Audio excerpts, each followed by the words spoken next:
Friends, आता आपण बघणार आहोत शिवा मालिकेचा 8 जानेवारीचा रिव्ह्यूज. ऑफिसमधून नेहा शिवाला हात धरून ओढून आणते. तेव्हा शिवा बोलते, अगं आशू बघेल ना. तेव्हा नेहा बोलते, बघू देत. तेव्हा शिवा विचारते, काय झालंय? तेव्हा नेहा बोलते, काय झालं म्हणजे काय? तू काय करतेस अगं शिवा? तेव्हा नेहा बोलते, तू आणि आशू एकत्र यायला नको आहे का? तेव्हा शिवा बोलते, हो. मग नेहा बोलते, अगं मग तुला कळत नाही आहे का? तू काय करतेस? आशू किती चिडलाय, बघितलं नाही का? तेव्हा शिवा बोलते, अगं मग चिडू दे, त्याला कळलं पाहिजे या दोन वेगळ्या गोष्टी आहेत. तेव्हा नेहा बोलते, तेवढं कळलं असतं तर तू काय करते, कशासाठी करते हेही कळलं असतं. एकतर तो डोक्यात राग धरून बसतो आणि तू हे काहीतरी करते. त्यावर शिवा बोलते, ऐक. त्यावर शिवा बोलते, मला जे वाटलं ते मी केलं. मला आज ते मीटिंगला बोलवलं होतं, मी जे मेंबर वगैरे आहे म्हणून मी केलं. मी आले नसते ना तरीही मला त्याचं बोलणं चुकीचंच वाटलं असतं. अगं माझ्या वस्तीतले लोक आहेत ते, त्यांचा विचार करणार ना मी. त्यावर नेहा बोलते, माहिती आहे तुला खूप काळजी आहे लोकांची, पण आता बघितलं नाहीस का आशू किती चिडला आहे तुझ्यावर? तू डायरेक्ट काउंटर केलंस यार त्याला. त्यावर शिवा बोलते, अगं मग मला नाही पटलं त्याचं बोलणं. त्यावर नेहा बोलते, शिवा तुला काय महत्त्वाचं आहे? त्यावर शिवा बोलते, हे बघ मला दोघी गोष्टी महत्त्वाच्या आहेत. मला आशू आहे महत्त्वाचा, पण तितकी कामगार पण महत्त्वाचे आहेत. त्यांच्या हक्कासाठी मी बोलणार आणि माझ्या आनंदासाठी मी नाही कॉम्प्रोमाइज करणार. त्यावर शिवा बोलते, हे बघ या दोघी गोष्टी वेगळ्या आहेत आणि मला माहिती मी काय करते आणि मी तेच करणार. इकडे बाई आजी वंदनाला बोलतात की वंदे अगं सारखं डोळ्यातून आसू नको गाळत बसूस. त्यावर वंदना बोलते, आई अगं आई आहो काय करू मी? शिवानीचा विचार ना डोक्यातून जातच नाही. त्यावर बाई आजी बोलतात, अगं आशूनं कुठे होकार दिलाय पण लगीन करायला? त्यावर वंदना बोलते, अहो पण त्या पोरीने तर दिलाय ना. त्यावर बाई आजी बोलतात, तिने लाग दिलाय गं, पण बघ एक लक्षात ठेव, शिवा त्या घरची सून आहे आणि राहणारच. त्यावर वंदना बोलते, अहो आई पण हा विश्वास शिवानीला पण होता ना. मग काय झालं बघितलं ना काय होऊन बसलंय. अहो त्या सीताई तर तिला घरात घ्यायला पण तयार नाही तो. त्यावर बाई आजी बोलतात, बरोबर आहे वंदे तुझं, पण अगं आपण तर जाऊ शकतो ना त्यांच्या घरात. त्यावर वंदना बोलते, आई तुम्ही बरोबर बोलतात, आपण त्यांच्या घरी जाऊया, हवं तर चूक भूल झाली असेल तर माफी मागूयात. त्यावर बाई आजी बोलते, हे सगळं माझ्यामुळे झाले. म्या आशूला साताऱ्याला घेऊन गेले तेव्हापासूनच हे समज होतं आहे, माझीच चूक झाली. त्यावर वंदना बोलते, अहो आई आई कशाला स्वतःला मनाला लावून घेतायत तुम्ही? तुम्हाला काय माहिती होतं हे सगळं प्रकरण इथवर पोहोचेल म्हणून? त्यावर बाई आजी बोलतात, पण झालं का नाही हे बघ वंदी, मी त्यांच्याकडे जाते आणि पदर पसरून माफी मागते. त्यावर बाई आजी बोलतात, हे बघ शिवाच्या सुखापरीस मला दुसरं काही बी महत्त्वाचं नाही हे सांगून ठेवती. हे सगळं दिव्या गुपचूप ऐकत असते. त्यावर बाई आजी रडत बोलते, वंदे माझ्या लेकराला एवढं चांगलं घर मिळणार नाही गं. रामभाऊसारखा बापासारखा जीव लावणारा माणूस, आणि आशू जो आपल्या आधीचा आशू होता तो आपल्या लेकासारखा होता. आणि एक गोष्ट सांगून ठेवते तुला, किती बी काय बी म्हणू दे ती माणसं, पण माझ्या शिवासारखी जोडीदार नाही मिळणार कधी आशूला. हे नातं टिकवण्यासाठी जे मला काय करायचं की नाही ते मी समज करणार, पण माझ्या शिवाचा संसार वाचवणार. त्यावर वंदना बोलते, आई अहो करावंच लागेल आपल्याला. एकीकडे ही मुलगी आहे, तिला आपल्या नवऱ्याची काडीची किंमत नाही आहे, आणि दुसरीकडे शिवानी. त्यावर बाई आजी बोलते, हे बघ असं काही होणार नाही, चल आपण भाऊंशी जाऊन बोलूया. त्यावर दिव्या मनातल्या मनात बोलते, अरे हे तर लगेच त्यांच्या घरी जायला निघाले, नाही यांना थांबवायला पाहिजे. त्यावर दिव्या मध्येच त्यांच्याकडे येते आणि बोलते, अरे कुठे चाललायत तुम्ही? त्यावर वंदना बोलते, कुठे म्हणजे देसाईंच्या घरी चाललो त्यांच्याशी बोलायला. त्यावर दिव्या बोलते, कशाला? जे काही आहे ते सांगितलंय त्यांनी, सगळं सगळं संपल्याच झालंय आता. त्यावर बाई आजी बोलतात, संपलं म्हणून काही बी संपत नसते, आणि हे बघ असं नातं तुटलंय म्हणून तुटत नसतं, पण ज्यांना नातं जोडायचंच नसतं त्यासनी काय करणार आहे? तेव्हा दिव्या बोलते, नाही कळणार मला. शिवा गेली बोर्डच्या मीटिंगला, तिथे भाऊ पण असतील, जा मग तिथे सगळ्यांसमोर मीटिंगमध्ये जाऊन हात पसरा. त्यावर वंदना बोलते, तिथे कसं जाणार? तेव्हा दिव्या बोलते, नाही तुम्हाला जायचं आहे ना, जा मग. तेव्हा बाई आजी बोलते, वंदे कामाच्या ठिकाणी नको जायला, ते घरी यायची वाट बघूया आपण आणि मग जाऊ, आणि सीताईची पण मनधरणी करू आपण. त्यावर वंदना बोलते, नाही बरोबर आहे तुमचं, भाऊ येईपर्यंत आपल्याला वाट बघावीच लागेल, आपण वाट बघूया. तेव्हा दिव्या बाजूला येऊन पटकन कीर्तीला कॉल करते आणि विचारते, लग्नाची तयारी सुरू झाली? तेव्हा कीर्ती बोलते, हां हां जोरदार तयारी सुरू झाली आहे, आणि आता आशूही लग्नाला तयार होईलच.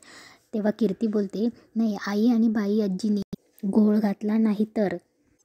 तेव्हा कीर्ती बोलते, म्हणजे? तेव्हा दिव्या बोलते, या दोघी भाऊंशी बोलायचा विचार करतायत, आणि त्यांचं बोलणं झालं तर खूप महागात पडेल. या बायकांच्या अश्रूत काय जादू असते ते आपल्याला माहिती नाही, आणि त्यात आशू जर विरघळला तर खूप कठीण होईल. त्यावर कीर्ती बोलते, नाही हे होणार नाही, हे होऊच द्यायचं नाही आणि तू होऊ देणार नाही, हे काही झालं तरी तू थांबवायचेस त्यांना. त्यावर दिव्या बोलते, हो मी प्रयत्न करते, तरी आले तर ते सांगून ठेवते. तेव्हा कीर्ती बोलते, कितीही प्रयत्न करू दे त्यांना, पण त्यांच्या प्रयत्नांना मी यश येऊ देणार नाही आहे. आणि दिव्या फोन ठेवते. इकडे शिवा ऑफिसमध्ये बाहेर येऊन बसलेली असते. तेव्हा आशू तिच्याकडे येतो. आशू तिला बोलतो, शिवा मी भारतातल्या खूप मोठ्या कॉलेजमध्ये डिग्री घेतली आहे. मला याचा खूप अनुभव आहे आणि मी खूप अभ्यास केला आहे. तू काय बेसिसवर बोललीस? तू काय बेसिसवर आत मला काउंटर करत होतीस? त्यावर शिवा बोलते, मला माहिती आहे तू खूप शिकला आहेस, बाहेरून शिकून आला आहेस, खूप पुस्तकं वाचली, सॅल्यूट आहेत तुला बाबा. पण ना माणसांचं आयुष्य हे पुस्तकात शिकवलं जात नाही. त्यांची दुःख, त्यांना येणाऱ्या अडचणी हे नसतं पुस्तकात. हे माणूस म्हणून ना आपल्याला समजून घ्यायचं असतं. म्हणून मी तुला सांगते की त्यांच्यासाठी ही खूप महत्त्वाची सुट्टी आहे. तुला माहिती आहे का, या सुट्टीमुळे ते जोशात काम करतील. त्यांना माहीत असेल की 5 दिवसांनी परत आपल्याला आपल्या कुटुंबाबरोबर राहायचं आहे, त्यामुळे त्यांची सुट्टी नको ना काढून घेऊ, बस एवढंच म्हणते मी. त्यावर आशू बोलतो, तुला तरी कळतंय तू काय बोलतेस? त्यावर शिवा बोलते, मी लॉजिकलीच बोलते, तुला कळत नाही याचं मला नवल वाटतं. मग आशू तुझ्या त्या शिक्षणाचा काय फायदा, तुला जर साध्या माणसांच्या अडचणी कळत नसतील तर? त्यावर आशू बोलतो, ऐक ना, मला त्यांच्या गरजा कळतात अगं, म्हणूनच मी हा सगळा प्लॅन केला होता. तू कुठल्या अधिकाराने बोललीस मला सांगशील? त्यावर शिवा बोलते, मी मेंबर इथली म्हणून बोलतेस असं समज. त्यावर आशू हात जोडून म्हणतो, मॅडम मेंबर काय आहे ना, मी पण याच्यामध्ये खूप कष्ट घेतलेत, रिसर्च केला आहे. त्यावर शिवा बोलते, मग माझ्या पण मतामध्ये अनुभव आहे आशू. त्यावर आशू बोलतो, ठीक आहे आणि नुकसान होईल फक्त. त्यावर शिवा बोलते, नुकसान तर नाही होणार, झालं तर फायदा होईल. त्यावर आशू बोलतो, 7 दिवस 7 तास काम इनफ आहे. त्यावर शिवा बोलते, 5 दिवस 10 तास काम आणि 2 दिवस सुट्टी हे बरोबर आहे. त्यावर आशू बोलतो, तुला कळत नाही अगं. त्यावर शिवा बोलते, आशू तू समजून घेत नाही आहेस.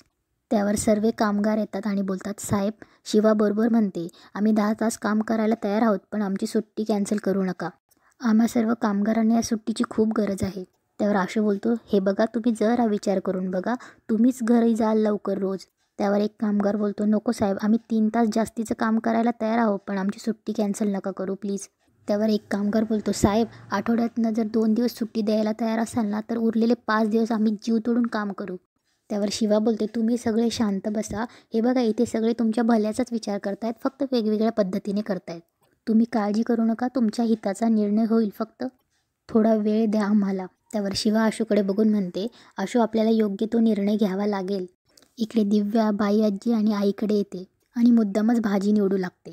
त्यावर बाई आजी बोलते, दिव्या ते मीटिंग का काय म्हटलीस तू, त्याला लई वेळ लागतो का गं?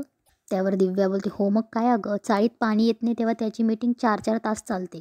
ही तर मोठ्या कंपनीची मीटिंग आहे, संपत नसेल. त्यावर वंदना बोलते, आई पण आपल्याला जेवढ्या लवकर शक्य ना तेवढ्या लवकर भाऊंशी बोलायला हवं. तेवढ्यात कीर्ती तिथे येते आणि बोलते, भाऊंची भेट कशाला? तेव्हा दिव्या मुद्दामच बोलते, तुम्ही इथे काय करताय? तेव्हा वंदना तिच्यावर चिडते, दिव्या, आणि बोलते, या ना या कीर्तीताई, बसा ना, मी पाणी आणते. दिव्या बोलते, नाही मी आणते, आणि दिव्या पाणी घ्यायला जाते. तेव्हा बाई आजी बोलते, अचानक कसं काय इथे येणं? तेव्हा कीर्ती बोलते, मी तुम्हाला निरोप द्यायला आली, म्हणजे तुम्हाला आता ते खरं वाटणार नाही, पटणार नाही, पण मी फक्त माझं काम करणार आहे. तेव्हा दिव्या बोलते, आम्ही आशूचं लग्न ठरवलं आहे आता, त्यामुळे देसाई कुटुंब एका नव्या नात्याला सुरुवात करते. भाऊंनी तुम्हाला असा निरोप द्यायला सांगितला आहे की आजवर आपले खूप चांगले नातेसंबंध होते, त्यामुळे हे नातं आजवर जसं चालत आलं आहे तसं गोड मानून घ्या, कारण नवीन नात्याला सुरुवात करताना काही जुनी नाती सोबत नेणं शक्य नाही, त्यामुळे हे नातं आणि हे नातेसंबंध इथेच संपले. हां, मी आता इथे एकटी आली म्हणून माझ्या मनाचं सांगते असं काही नाही, भाऊंनीच मला तुम्हाला तसं सांगायला सांगितलं होतं. त्यावर बाई आजी बोलते, भाऊंनी? तेव्हा कीर्ती बोलते, हो भाऊंनीच असा निरोप द्यायला सांगितला होता, त्यामुळे इथून पुढे आम्ही तुमच्याशी काहीच संबंध ठेवणार नाही आहोत, आणि प्लीज तुम्हीसुद्धा प्रयत्न करू नका. इकडे भाऊ ऑफिसमध्ये येतात आणि सगळ्यांशी बोलतात, निर्णय झाला आहे. तेव्हा कामगार बोलतात, साहेब तुम्ही तरी समजून घ्या. त्यावर भाऊ बोलतात, अरे आम्ही तुमच्या हिताचा निर्णय घेऊ एवढा तर विश्वास आहे ना तुम्हाला? आम्ही सगळ्यांनी तुमचं म्हणणं ऐकलं आणि त्यावर विचार केला आणि या निर्णयापर्यंत आलो आहे. त्यावर भाऊ बोलतात, आशू तू जी मेहनत घेतलीस ना ती खूप तुझी मेहनत घेतलीस ना ती खूप कौतुकास्पद आहे. त्याच्यामध्ये खरं तर तू कामगारांच्या दिवसाचे 2 तास कमी केलेस, पण त्यांच्या आठवड्यातल्या सुट्टीचा 1 दिवस कमी करून 1 दिवस तू वाढवलास. यामध्ये कंपनीच्या फायद्याचा तू विचार केलास, पण कामगारांच्या हितांचा थोडा विचार कमी झाला. आणि शिवाचं म्हणणंही बरोबरच आहे, सो तुमचं आणि शिवाचं म्हणणं अगदी योग्य आहे. तुमची 1 दिवसाची सुट्टी रद्द होणं हा निर्णय काही बरोबर नाही. तेव्हा आम्ही आशूच्या नाही तर शिवाच्या प्रस्तावासोबत जातोय.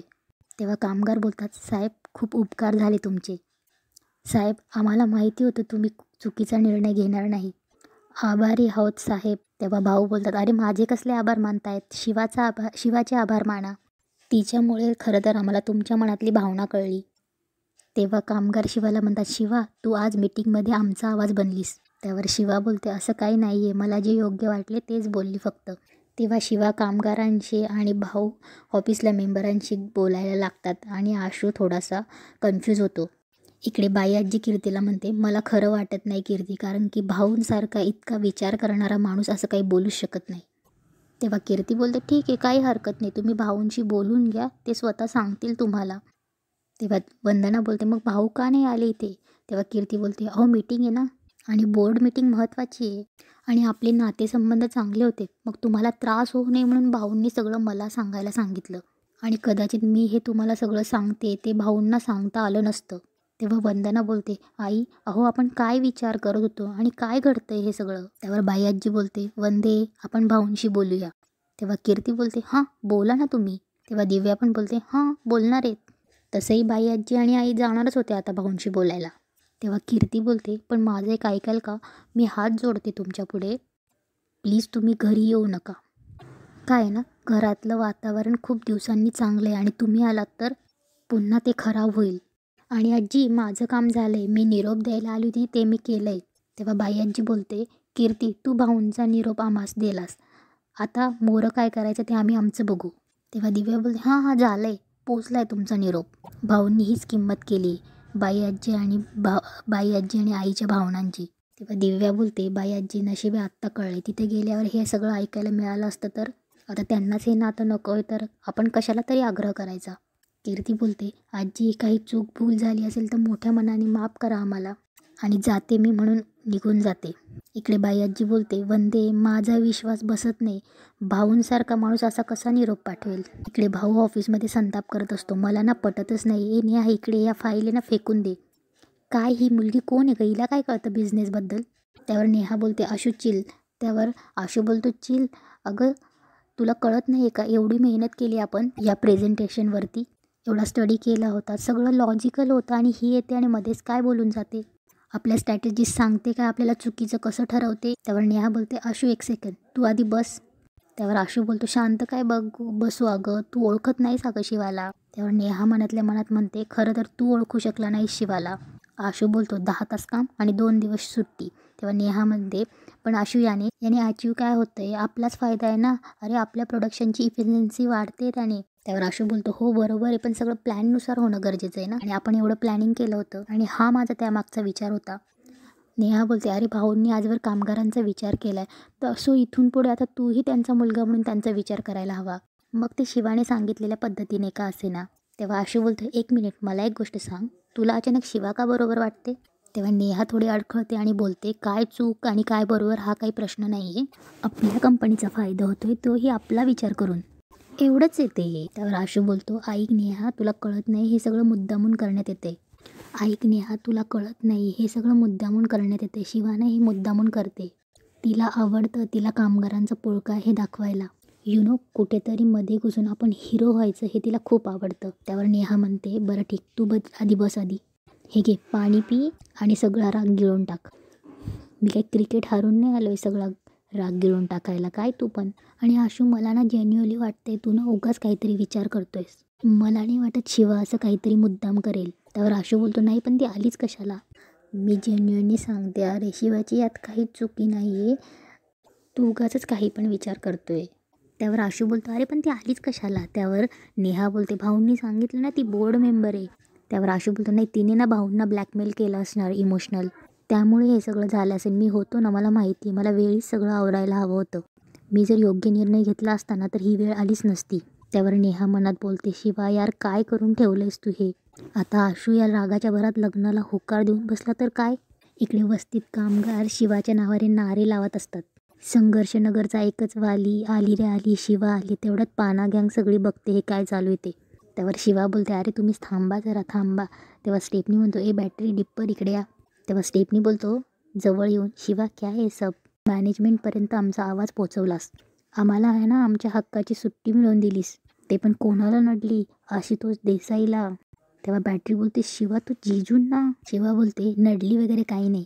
तेव्हा बॅटरी बोलतो, शिवा आधीच छकुल्या जिजू ऐकायला तयार नाही आहेत, तू हे सगळं कशाला केलं.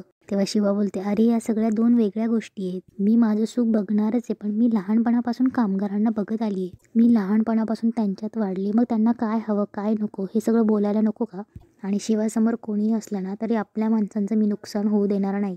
परत सगळे शिवाचे जोरजोरात नारे द्यायला लागतात.